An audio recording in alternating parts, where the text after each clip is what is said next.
Boa tarde, Santa Catarina, que bom mais uma vez aqui na sua presença.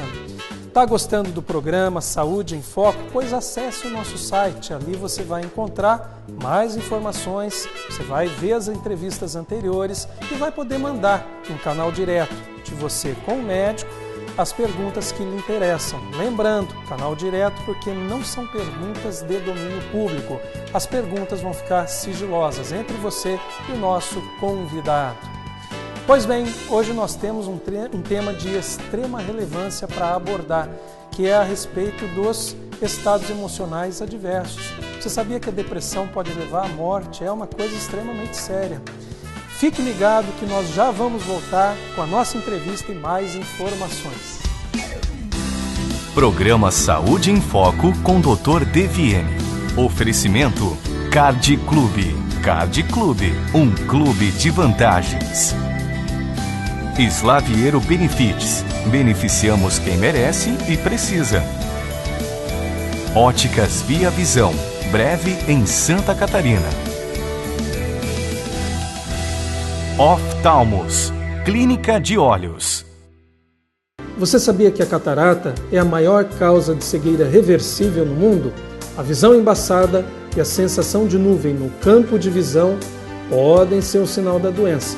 O tratamento é simples, feito com uma cirurgia rápida e segura, e a recuperação muito tranquila.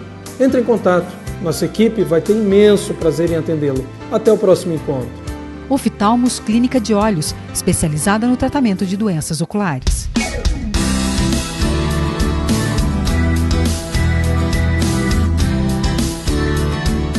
E é isso, gente. Que bom estar aqui com vocês. Hoje o nosso entrevistado, o Dr.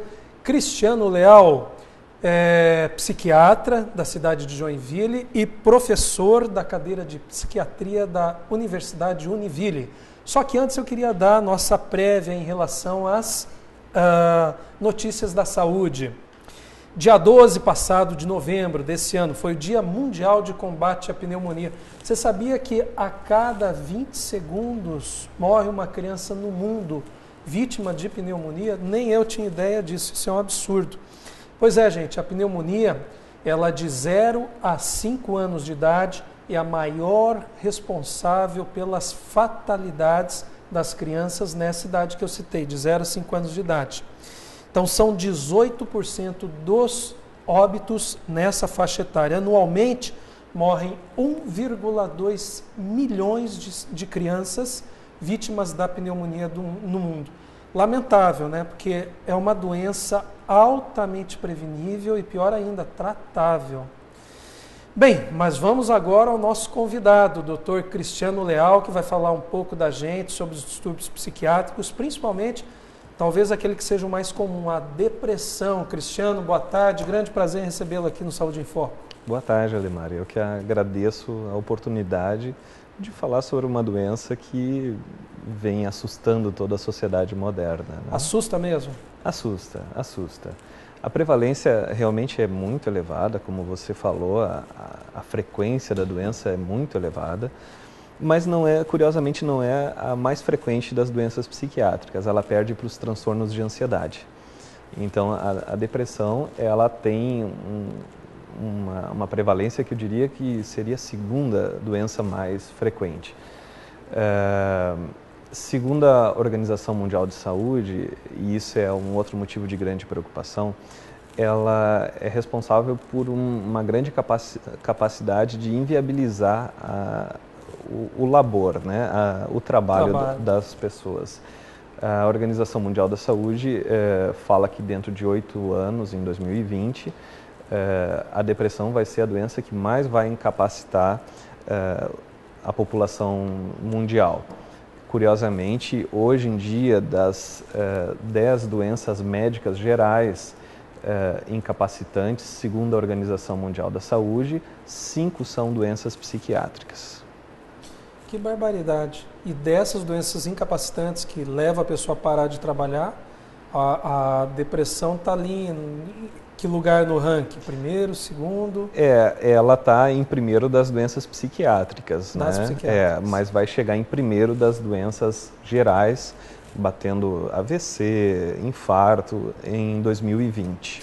Bem, eu como oftalmologista não tenho a mínima capacidade de diagnosticar a depressão, salvo em situações muito óbvias, né? Então eu sou tão leigo, desculpe a confusão aí de palavras, eu sou tão leigo quanto o espectador talvez que esteja assistindo.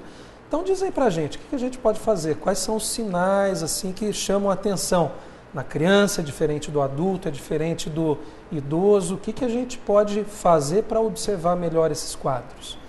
Bom, antes de tudo, nós temos de diferenciar o que é uma tristeza comum de uma depressão, que seria a patologia propriamente dita.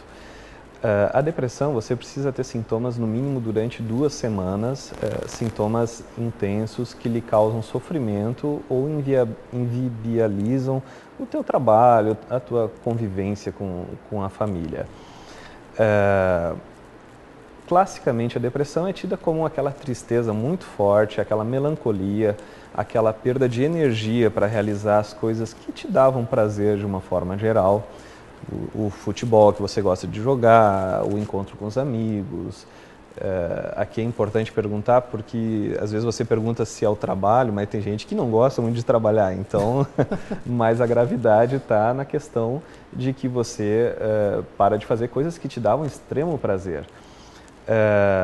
Isso durante 2 semanas, inclusive com sintomas de pensamentos negativos, de ideação suicida, de percepção de que a vida não tem mais possibilidades de melhora. Esse é o quadro clássico da depressão. Convém lembrar também que na criança e no idoso, ela tem algumas particularidades. São muito mais frequentes nessa faixa etária sintomas físicos do que sintomas emocionais. Ou seja, dor de cabeça, dor de barriga na criança, sintomas de dor generalizada no idoso, de desconforto físico, que o paciente já passou por vários especialistas e não consegue se detectar de onde vem esse mal-estar físico, essa falta de energia. Muitas vezes é uma depressão que está trazendo características primordiais de sintomas físicos e não necessariamente emocionais. No adulto, então, eu não sei se eu entendi errado, no adulto é aquela tristeza, então, fica mais óbvio. Então, Exato. No adulto é mais fácil. É o clássico, digamos assim. Uhum. Poxa vida, então, quer dizer, os baixinhos pararam de brincar, eles estão ali com dor de cabeça, Dorzinha dor de na barriga. perna. Isso é um sinal de que você tem que observar se tem algum quadro psiquiátrico subjacente. E enquanto você falava, eu ficava pensando, porque as ideias suicidas, quer dizer que depressão a gente poderia considerar como uma forma indireta de risco à própria sobrevivência do indivíduo? Já, depois do intervalo.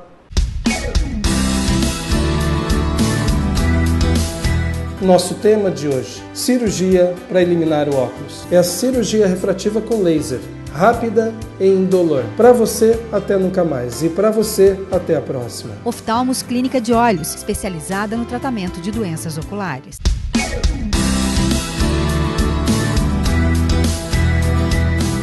E voltamos ao ar com o psiquiatra Dr. Cristiano Leal de Joinville.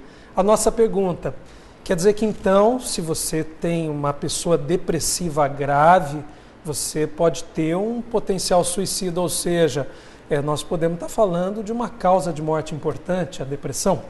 Sem dúvida, esse é o grande risco da depressão e eu diria das doenças psiquiátricas como um todo, que é o risco de suicídio. A depressão, junto com a esquizofrenia e a dependência química, em especial o alcoolismo, são as doenças psiquiátricas que mais levam ao quadro de tentativa de suicídio ou efetivamente suicídio. Cristiano, é uma questão genética ou existe alguma causa externa que me leva a ter depressão? Essa é uma pergunta muito interessante e complexa de se responder. A depressão ela é multifatorial, ou seja, existem várias causas envolvidas. Fatores genéticos e também fatores ditos ambientais. O quanto um pesa mais do que o outro é motivo de muito debate na classe médica. Alguns autores bem renomados se fala de 60% de peso dos fatores ambientais e 40% de fatores puramente genéticos, herdados da família.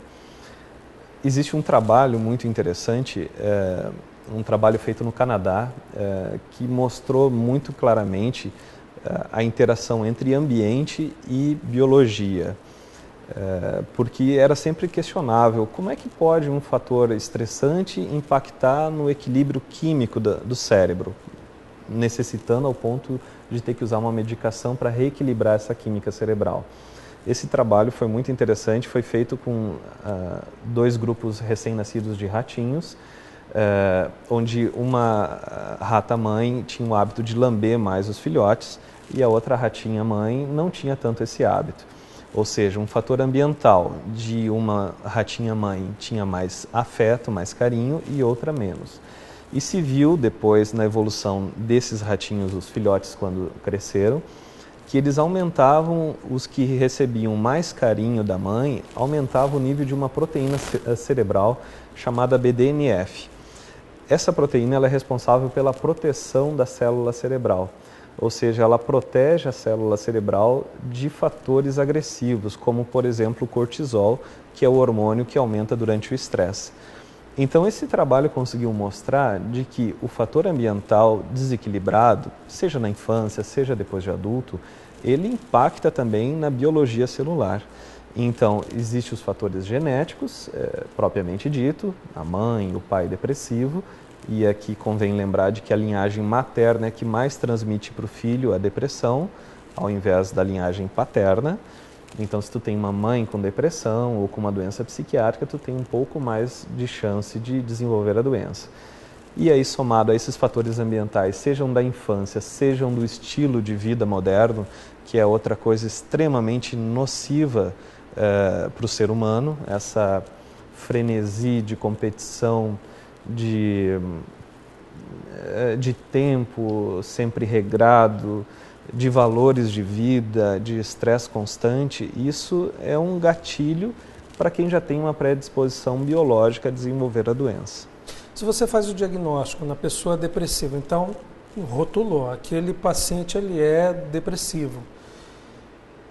Claro, a avaliação, se eu vou ou não usar medicamento é uma coisa, né? Isso você poderia abordar também para a gente, né? Quando usar medicamento, quando tem que fazer terapia, etc. Agora, externamente, eu posso, que existe muito mito, né, Cristiano? Alimentação, hábito de vida, exercício físico, sair mais, ter contato com esse tipo de gente, não com aquele, vai me ajudar ou não? Não tenha dúvida. Eu costumo dizer, já que não podemos mudar a genética, vamos mudar os fatores ambientais que estão ao nosso alcance. E isso é motivo sempre nas consultas de ser debatido com o paciente.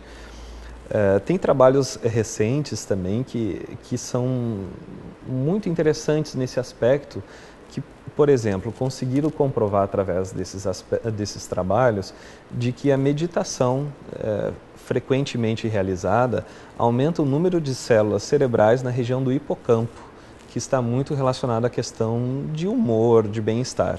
Então, meditação protege um quadro psiquiátrico. Espiritualidade, tem se feito também alguns estudos, independente de crença religiosa, mas o fato de acreditar em alguma fé termina sendo algo neuroprotetor. E um clássico também que é motivo de sempre ser salientado nas consultas, a atividade física. A atividade física, ela baixa o cortisol, que é exatamente o hormônio do estresse. Então, ela tem um fator de neuroproteção, porque esse cortisol ele machuca a célula cerebral. Então, uma forma natural de você estar usando um antidepressivo, digamos assim, é se você estiver fazendo atividade física. Sabe-se que as doenças psiquiátricas, de uma forma geral, e em especial a depressão, elas causam um comprometimento físico geral e não somente a nível de sistema nervoso central. De que forma? Elas aumentam o processo inflamatório do corpo. Conseguiu-se detectar que se inflama muito as células de uma forma geral e essa inflamação celular durante um período prolongado, sem uma intervenção médica, uma intervenção psicoterápica, ela termina por causar várias complicações clínicas. Uma delas, aumento da resistência à insulina, então aumenta a chance de desenvolver uma diabetes, e essa inflamação celular também termina causando, por exemplo, uma chance maior de obstrução nas artérias, então um aumento da chance de você desenvolver um derrame ou algo nesse sentido. Que barbaridade, quer dizer, um estado emocional gerando uma consequência física. Exatamente. A verdadeira somatização, né? Exatamente. Uhum. Exatamente. Cristiano, e o fator, a gente falou fatores externos e o ambiental. Existe uma máxima que eu acho que, não sei se é boato, se não é, Joinville, onde a gente mora, que chove muito, clima, enfim, iluminação menor, né, mais escuro, mais acinzentado, é a cidade que mais se tem usuários de antidepressivos. Florianópolis, falando em nível de estado, cidade que mais vende protetor solar. Parece que está todo mundo feliz. Isso é verdadeiro ou é piada, invenção de alguém? Em partes. Eu vi um trabalho recente falando que Rio de Janeiro é o maior consumidor de antidepressivo do país, né? Então, não é exatamente isso. Mas o que tu tenta focar, eu acho muito interessante, que é um subtipo de depressão, que nós chamamos de depressão sazonal, que tem muito a ver com a questão da luminosidade. Esse tipo de depressão ela é muito prevalente em países nórdicos da Europa, Suécia, Dinamarca, onde fica muito pouco tempo exposto ao sol, e isso causa um impacto emocional negativo no paciente.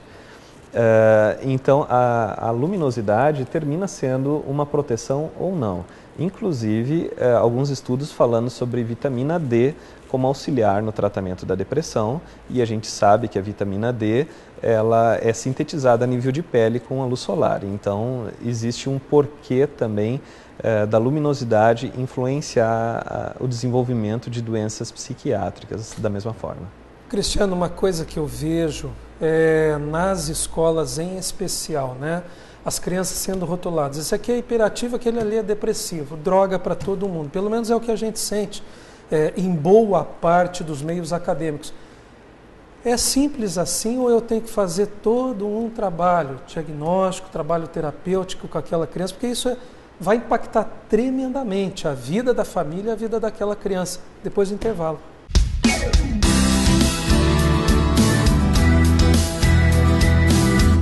Olá, nosso assunto de hoje é o ceratocone.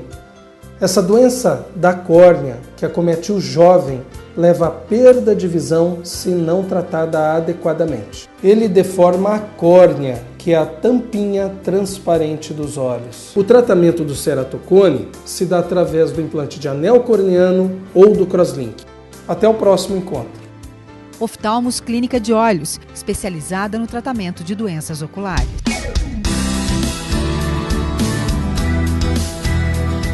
E é isso, gente. Estamos de volta aqui com o Dr. Cristiano Leal, psiquiatra de Joinville, falando sobre um terrível mal dos dias modernos, que é a depressão.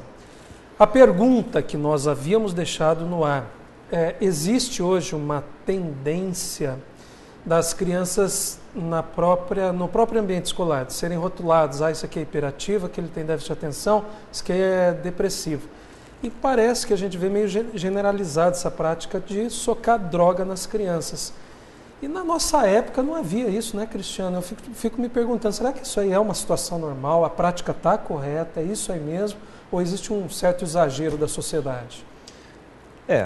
Também é uma pergunta bastante complexa e tem que se ter muita cautela com os modismos da medicina como um todo, e a psiquiatria não passa ao largo disso, né?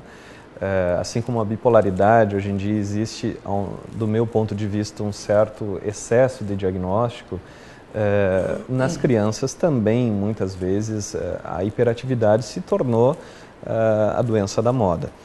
Mas é uma patologia que deve ser medicada, sem sombra de dúvida, e que deve ser acompanhada por uma equipe, né, de psicopedagogo, psicoterapeutas, quando efetivamente ela está presente. A vulgarização do diagnóstico, sendo feito por qualquer pessoa ou em qualquer situação, é que é um tanto quanto temerária. Mas se essa criança existe um prejuízo no funcionamento dela acadêmico, na relação com os pares, que são os coleguinhas, a professora, tem que ser observado se essa criança realmente está com algum sofrimento, para ser encaminhado para tratamento. Muitas vezes, inclusive, a criança reflete o sofrimento da família. Algum problema no casal, nos pais, algum sofrimento econômico na família, se reflete também na criança. Então, ela é apenas um reflexo desse processo todo também. Enquanto você estava respondendo, eu estava me colocando no lugar dos pais de uma criança que está depressiva, está problemática, problema de relacionamento na escola, e fiquei imaginando, será que a droga, né, o psicotrópico, já seria a primeira alternativa e não há o que se fazer mesmo? Quer dizer, é aquilo, nós podemos dar um fator ou outro para ajudar para a criança, uma atividade, sei lá o quê, ou não, eu teria como permear outros caminhos do que já de cara dar um psicotrópico para a criança que pode gerar uma dependência para a vida toda.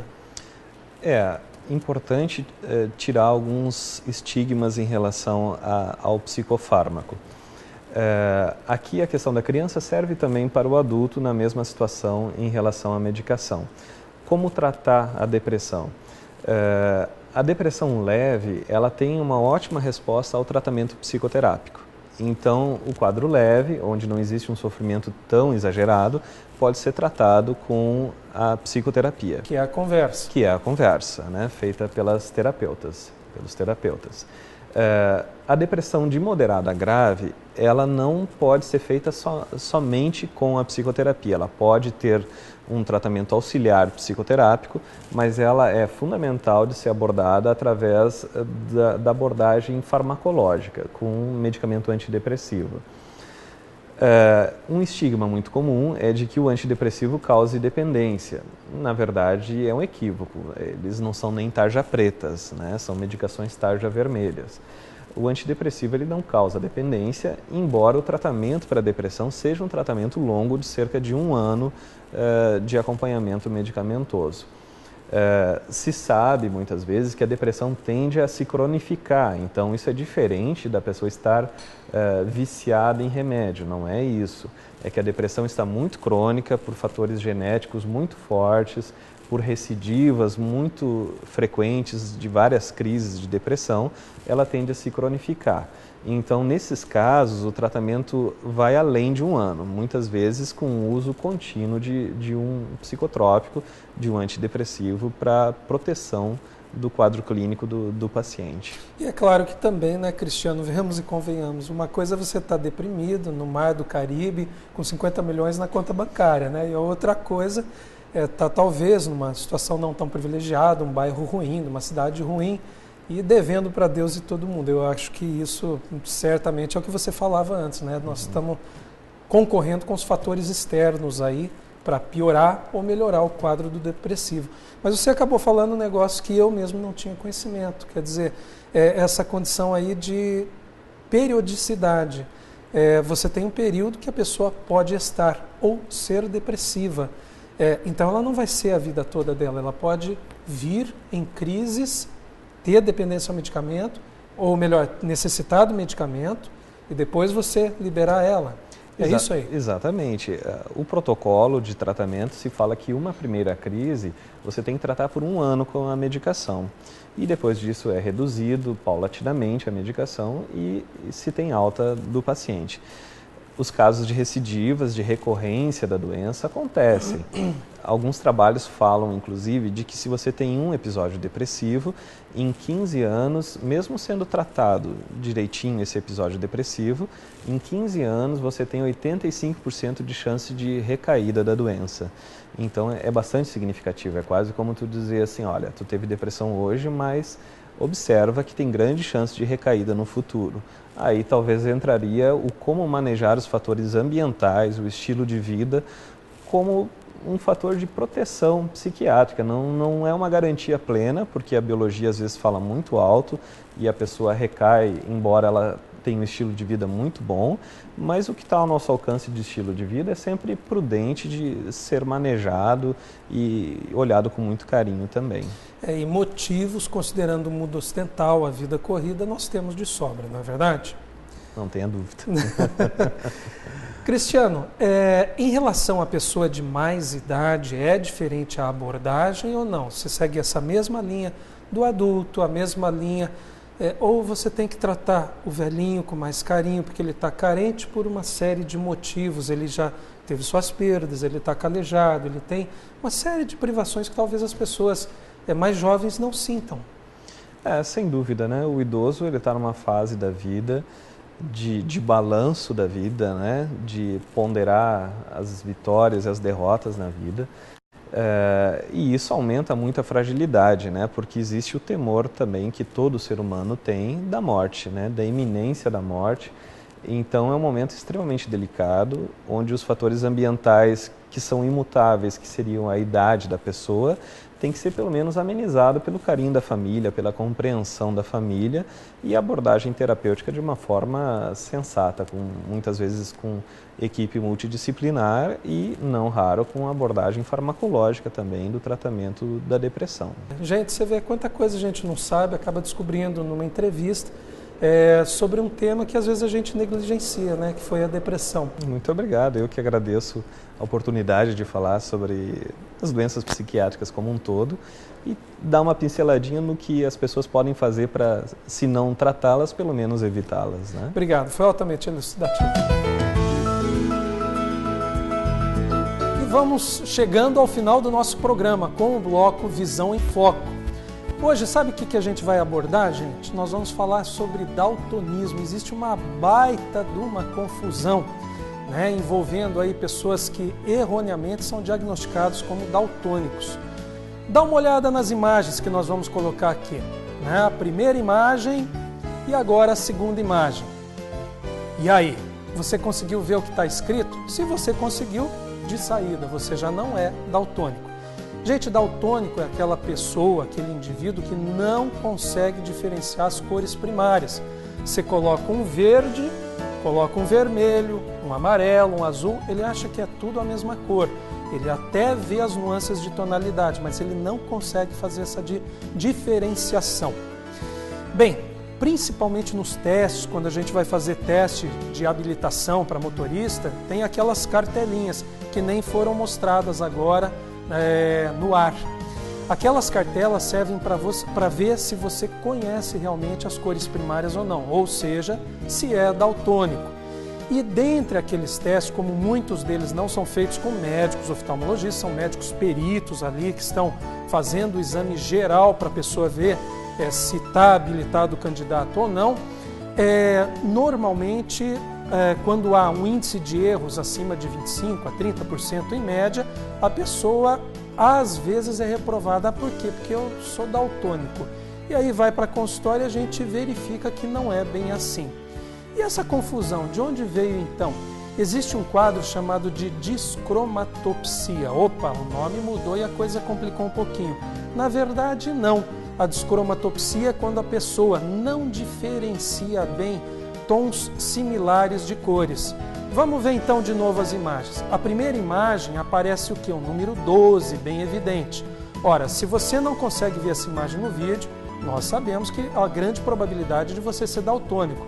E agora mudando a imagem, que número que tem ali? Ali, quem conseguiu ver também não é daltônico, é o número 6.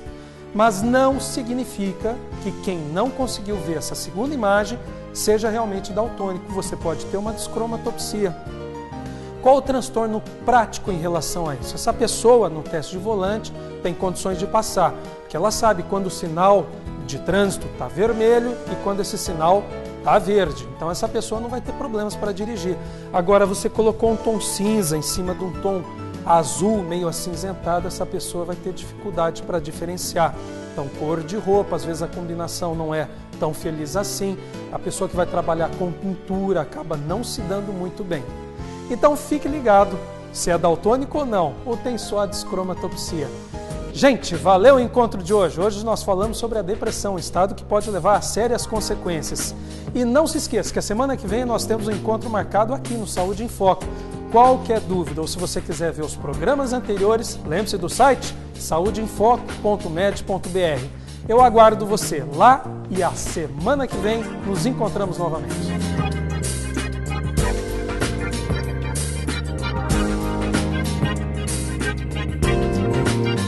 Nosso tema de hoje, cirurgia para eliminar o óculos. É a cirurgia refrativa com laser.